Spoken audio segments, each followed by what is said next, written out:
이사야 27장 2절 먼저 읽을까요? 2절입니다. 그날에 너희는 아름다운 포도원을 두고 노래를 부를지어다. 13절입니다. 13절 읽겠습니다. 그날에 큰 나팔을 불리니 아수르 땅에서 멸망하는 자들과 애굽 땅으로 쫓겨난 자들이 돌아와서 예루살렘 성산에서 여호와께 예배하리라. 아멘.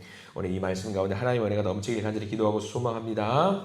기도하는 마음으로 먼저 고백합니다. 하나님과 동행하겠습니다. 우리 옆 사람 축복하면서 하나님과 동행하십시오.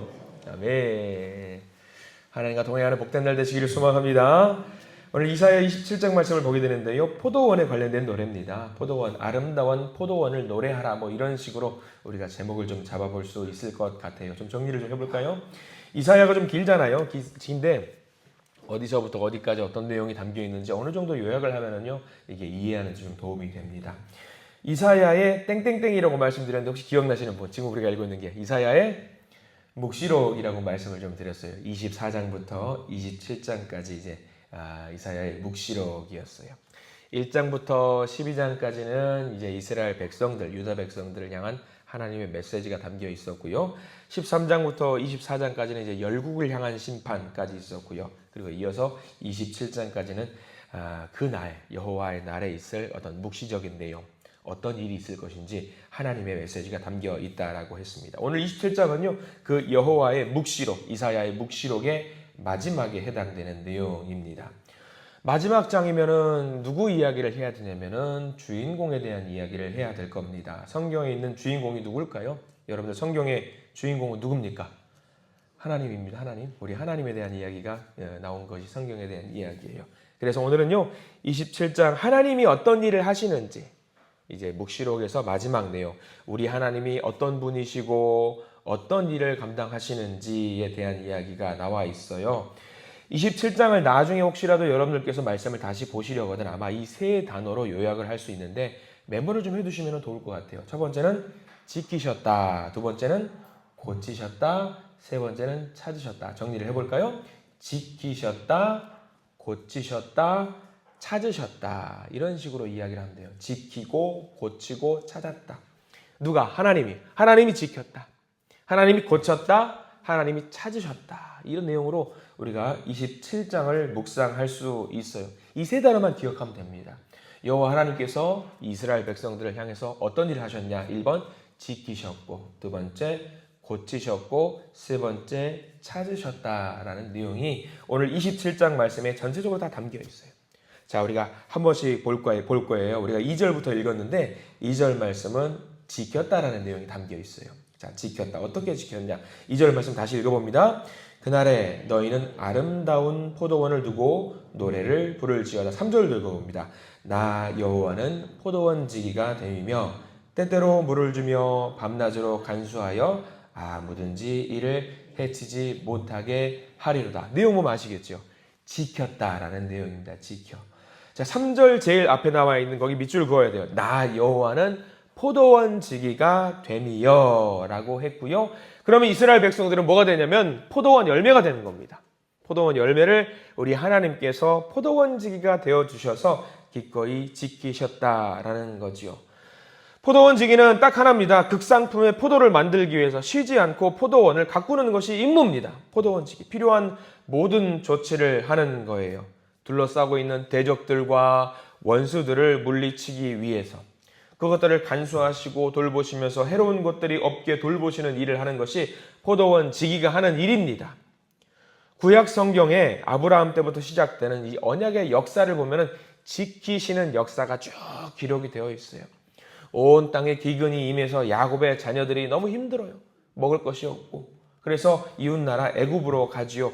애굽으로 가서 그 자녀들을 지키시는 하나님의 역사지요. 요셉을 먼저 애굽으로 보내시고 거기서 그 가정이 곤란하지 않도록 애굽의 터를 열어주셔서 그 백성들을 지키셨고요. 무려 그 애굽에 있으면서 430년 동안 노예 생활을 하게 됐는데 이 430년 동안 노예 생활을 하면서 그 정체성을 지켜내요. 40년 우리나라가 일제 강점기에 몇 년 동안 통치를 받냐면은 지배를 받냐면은 40년이 안 되는 시기에 지배를 받아요. 40년이 지나지 않는 그 시점 가운데 있어서 우리나라는 말도 잃어버릴 수 있었던 위기가 있었고요. 이름도 잃어버릴 위기가 있을 수 있었고요. 우리가 한민족이라고 하는 그 정체성을 잃어버리기가 충분할 수 있었던 시간이 그 40년이 안 되는 시기입니다. 근데 이스라엘 백성들은 무려 애굽에서 몇 년 동안 있었냐면 430년 동안 노예 생활을 했어요. 그럼에도 불구하고 이 430년 동안 택함받은 그 백성이라고 하는 그 DNA를 결단코 잃어버리지 않았어요. 이게 중요합니다. 왜? 하나님이 지키셨기 때문에 가능하죠. 그 애굽에서 있는 이스라엘 백성들을 이끌었던 모세를 한번 생각해 보시기 바랍니다. 모세는 태어나자마자 죽을 뻔한 위기에 처했지만은 하나님이 도우셔서 살리셨어요. 하나님이 도와주셨죠. 그리고 무려 몇 년 동안 애굽에서 왕자의 역할을 감당하냐면 40년 동안 애굽의 왕자가 되지요. 40년 애굽의 왕자가 되었으면은요, 이미 히브리 민족이 그 피는 없어졌다고 해도 과언이 아닙니다. 그런데 40년 동안 살면서 그 깊숙한 곳에 히브리 민족이랑 이스라엘 백성이라고 하는 그 DNA를 잃어버리지 않아요. 누가 지켜주셨기 때문에? 하나님이 지켜주셨기 때문에. 바벨론 포로 생활할 때 생각해 보십시오. 그때도 포로 생활을 하면서 나는 택함받은 백성이라고 하는 그 DNA를 잃어버리지 않아요. 누구를 통해서 알게 되냐면 다니엘과 세 친구 이야기 여러분들 잘 아실 겁니다. 질문을 드려볼게요. 다니엘과 세 친구의 이름이 뭐죠? 사드락과 메삭과 아벳느고. 우리는 사드락과 메삭과 아벳느고를 기억하는데 이 사드락과 메삭과 아벳느고는 어느 나라 이름일까요? 바벨론의 이름입니다. 우리는 바벨론의 이름을 알고 있죠. 근데 히브리 민족의 이름은 뭐냐? 이거는 모르시죠? 근데 말씀드리면 알 거예요. 하나냐, 미사엘, 아사랴. 왜 이렇게 처음 들어본 것처럼 저를 쳐다보세요? 하나냐, 미사엘, 아사랴. 이게 이스라엘 민족의 이름이에요. 근데 우리는 뭐라고 생각하냐면 다니엘, 세 친구는 사드락과 메삭과 아벳느고. 근데 이 사드락과 메삭과 아벳느고 세 친구는요, 자기 이름이 사드락과 메삭과 아벳느고라고 고백하지 않아요. 그거는 바벨론에서 지어준 이름이에요. 우상이 지어준 이름이라고 생각하고 나는 사드락과 메삭과 아벳느고가 아니라 하나랴, 미사엘, 아사랴라고 고백을 해요. 자기의 정체성을 유지하는 거예요. 왜? 내가 이 이름을 갖고 있어야지 하나님이 나를 지키신다라고 생각을 했기 때문에 그들은 그 이름을 유지합니다. 사드락과 메삭, 아벳느고. 사드락은요, 우상의 율법이라는 뜻을 갖고 있어요. 사드락은. 어디 감히 내가 우상의 율법이라고 내 이름이 그렇습니다라고 말 못해줘. 메삭은요, 약간 히브리어하고 비슷한데 아쿠와 같은 이가 누구인가? 아쿠는 우상의 이름이에요. 아쿠와 같은 이름이 이가 누구냐라는 말이에요. 고백을 해요. 나는 우상 이름 쓰지 않을 거다. 아벳느고는요, 느고의 종이라는 말이에요. 우상의 종이라는 말이죠. 자기들은 그 이름 안 써요. 오히려 그들은 히브리 민족의 이름을 쓰고 있죠. 하나님이 나를 지키신다고 고백하는 거예요. 다니엘은요, 여러분들, 다니엘은 바벨론의 이름일까요? 이스라엘 이름일까요? 이스라엘 이름이에요. 그럼 바벨론의 이름은 뭔지 아세요? 그렇죠. 벨드사살이라는 이름을 쓰고 있는데 다니엘은 그 이름을 안 써요. 벨드사살은요, 하나님 우상의 이름이에요. 우상의 이름. 그러니까 이렇게 자기가 정체성을 잃지 않고 유지하는 그 일을 누가 만들어주시느냐? 하나님이 만들어주시는 거예요. 지키셨어요. 그냥 단순하게 내 이름은 히브리 민족의 이름이라는 것이 그걸 고백하는 것이 아니라 나를 지켜주시는 분이 하나님이라는 것을 삶 속에서 늘 고백하는 거였어요. 하나님이 지켜주셨다. 하나님이 애굽 사람이 되지 않게 지켜주셨고 하나님이 바벨론 사람이 되지 않게 지켜주셨고 생명의 위협으로부터 지켜주셨다는 것을 늘 삶 속에서 고백하는 것이고요. 27장에 나와 있는 그겁니다. 하나님이 나를 지켜주셨다. 우리 민족을 지켜주셨다. 우리 27장 말씀 2절과 3절 말씀을 보면서 지키시는 하나님을 의지하시기를 축원합니다. 이스라엘 백성들을 지켜주셨던 것처럼 하나님도 우리들을 지켜주실 것을 믿고요. 하나님을 온전히 의지하는 자들을 지켜주실 것을 믿습니다.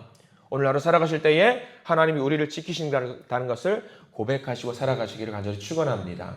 자, 지키셨다. 두 번째는 뭐라고 말씀드렸냐면 고치셨다라고 말씀을 드렸어요. 7절 말씀 볼까요? 7절 말씀 쭉 넘어가서 고치셨던 하나님의 역사를 한번 7절 말씀을 통해서 봅니다. 7절 읽어볼게요. 주께서 그 백성을 치셨던들 그 백성을 친 자들을 치심과 같았겠으며 백성이 죽임을 당하였던들 백성을 죽인 자가 죽임을 당함과 같았겠느냐. 하나님이 누구를 치셨냐? 백성들을 치셨어요. 여기 나와 있는 백성들은 누구냐? 이스라엘 백성들. 근데 표현이 좀 재밌어요. 치기는 쳤는데, 같이 쳤는데, 열방과 다 쳤는데, 이스라엘 백성들을 어떻게 치셨냐? 좀 덜 치셨어요. 세게 치신 게 아니라 좀 덜 치셨어요. 때리시는데 좀 덜 때리셨어요. 8절에 나와 있거든요. 8절의 표현이 참 재밌습니다. 8절 읽어보면 이렇게 나와 있어요. 8절 읽어보겠습니다. 주께서 백성을 적당하게 견책하사 쫓아내실 때에 동풍 부는 날 폭풍으로 그들을 옮기셨느니라. 여기 적당하게 동그라미 표시해 보시기 바랍니다. 하나님이 이스라엘 백성 치셨어요. 똑같이 혼내셨어요. 똑같이 혼내셨죠. 벌 주셨죠. 근데 이스라엘 백성들은 어떻게 치셨다? 적당하게 치셨다. 다 똑같이, 다 회초리 걷어, 밭다리 걷어 했는데 다 치시는데 이스라엘 백성들이 딱 오니까 이스라엘 백성 왔어요. 너 내 아들이네. 조금만 걷어내. 살살 칠게. 이렇게 하신 거예요. 치셨는데 조금 덜 치셨어요. 목적이 달라요. 다른 열방은요, 심판하는 게 목적이고 형벌이 목적이라고 한다면요, 자기 자녀들은 어떤 게 목적이냐? 심판과 형벌이 아니라 회복이 목적인 거예요. 고치시는 거예요. 여러분 경험해 보셨잖아요. 자녀들 딱딱 치고 나서 어떻게 해요?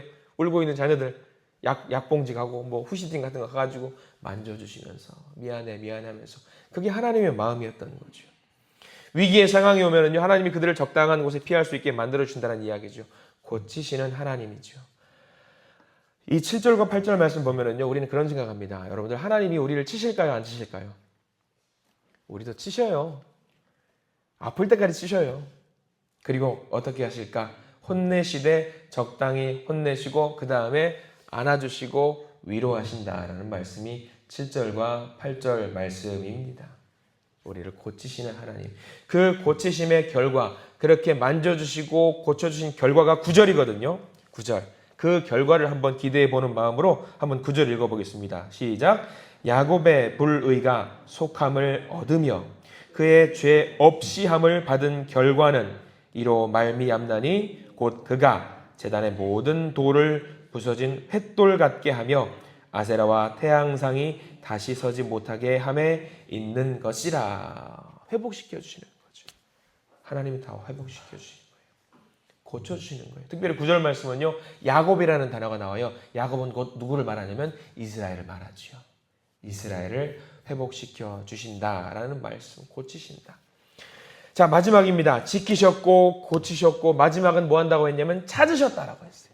찾아 모은다라는 말이거든요. 12절 말씀이 그 말씀이에요. 찾아 모은다라는 말씀이 12절 말씀. 읽어보겠습니다. 너희 이스라엘 자손들아, 그날의 여호와께서 창일하는 하수에서부터 애굽 시내까지 과실을 떠는 것 같이 너희를 하나하나 모으시리라. 추수하는 것처럼, 과일을 따는 것처럼 다 하나하나 모으는 거예요. 이스라엘 백성들을 지키셨고 고치셨고 이제 하나님의 극상품 같은 이 포도 열매를 하나님이 모으셔요. 추수하시는 거죠. 근데 이 말을 우리가 12절 말씀을 잘 보면, 그래, 하나님이 나 하나님의 백성이기 때문에 나를 모아주시겠지. 잘 지키시고 고치시고 모으시고 하시겠지. 근데 이 말 너무 쉽게 보면 안 될 게 뭐냐면, 잘 보셔요. 하나님이 우리를 그렇게 모으실 이유가 있을까요? 우리를 그렇게 거둬들이실 이유가 있을까요? 우리가 그 자격이 될까요? 딱 보면서 극상품의 포도 열매를 딱 떼야 되는데, 우리 보고, 물론 극상품의 포도 열매가 있겠죠. 근데 어떤 포도 열매는요, 극상품이 아니라 그냥 버려도 마땅한 열매가 있단 말이에요. 써도 안 될 것 같은 그런 열매들이 있어요. 그럼 어떻게 해요? 그냥 버려야죠. 근데 하나님은 그렇게 하지 않으셔요. 그럼에도 불구하고 찾으시고 우리를 따서 잘 그 수확을 하셔요. 우리가 그럴 자격이 없음에도 불구하고 쓰레기 같은 우리지만, 우리가 버려 마땅한 우리지만 하나님이 우리를 그렇게 다시 모으신다라는 사실이 12절 말씀이에요. 13절까지 볼까요? 13절 말씀. 그들을 모아서 무엇을 하시느냐? 13절 말씀 읽어봅니다. 그날에 큰 나팔을 불리니 아수르 땅에서 멸망하는 자들과 애굽 땅으로 쫓겨난 자들이 돌아와서 예루살렘 성산에서 여호와께 예배하리라. 거기 밑줄 그으십시오. 예루살렘 성산에서 여호와께 예배하리라. 자격 없는 자를 다 모아주셔가지고 어떻게 한다? 예배드릴 수 있게 만들어주신다라는 이야기예요. 자격 없어요. 예배드릴 수 없는 자들이, 폐어더미에 우리는 넘어져 있는 사람들이에요. 그러나 하나님 우리를 찾으시고 와서 예배를 드릴 수 있게 만들어 주신다라는 이야기죠. 그게 오늘 13절이 오늘 말씀의 전체 마무리입니다. 그날에 큰 나팔을 불리니 아수르 땅에서 멸망하는 자들과 애굽 땅으로 쫓겨난 자들이 돌아와서 예루살렘 성전에서 여호와께 예배하리라. 아름다운 포도원을 두고 하는 노래라는 것은요, 포도의 열매를 두고 하는 게 아닙니다. 누구를 찬양하는 노래냐면요, 열매를 보고 하는 게 아니라 포도원 지기를 두고 예배를 드리는 겁니다. 우리는 그저 포도 열매예요. 버려도 마땅한 포도 열매지만 아름다우신 분 포도원 지기를 찬양하는 노래가 27장 말씀이에요. 우리도 하나님을 찬양해야 되겠죠. 힘들수록, 어지러울수록, 복잡할수록 오히려 더 그 하나님을 찬양하시는 저와 여러분들 되시기를 간절히 축원합니다. 우리를 찾으시는 하나님, 우리를 지키시는 하나님, 우리를 고치시는 하나님, 그 하나님 우리를 모아서 다시 예배드릴 수 있게 자격을 부여하신 그 하나님을 높이 찬양하시고 하나님의 사람으로서 살아갈 수 있는 저와 여러분들 복된 하루 되시기를 이 시간 간절히 축원합니다. 기도하겠습니다. 주님 감사합니다. 우리는 분명히 이 세상 속에서 주님을 믿는 믿음을 갖고 살아가는 데에 우리는 넘어지고 쓰러져서 우리가 버려진 것이 아닌가 생각하면서 하나님을 놓칠 때가 많습니다. 그러나 하나님 우리를 지키시고 우리를 고치시고 우리를 모으셔서 다시 한번 예배드릴 수 있는 자로 자격을 부여해 주시고 세워주신 그 하나님을 이 시간 찬양합니다. 우리가 포도원의 열매가 될 수 있는 이유, 우리가 대단해서 아니라 우리가 좋은 결실을 맺어서가 아니라 포도원 지기가 되신 하나님이 우리를 지키시고 고치시고 우리를 모으시기 때문에 우리가 극상품의 포도원 열매가 되는 줄 믿습니다. 그래서 하나님을 더 찬양하게 해주시옵소서. 나를 지키시는 그 하나님을 찬양하시고 나를 고치시는 하나님을 찬양할 수 있게 하시고 나를 모아주신 그 하나님을 찬양할 수 있는 우리가 되기를 소망합니다. 우리가 어떤 상태에 있든지 우리를 데리고 가시는 품어주시는 하나님을 찬양합니다. 오늘 하루를 우리 살아갑니다. 오늘 하루 살아갈 때에 하나님 우리를 지키시고 고치시고 모아주시는 하나님을 믿으며 그 하나님 앞으로 나아가며 예배드리는 자의 삶을 살게 해 주시옵소서. 복된 하루가 되기를 소망합니다. 인도해 주실 것을 믿으며 예수 그리스도 이름으로 간절히 기도드립니다. 아멘.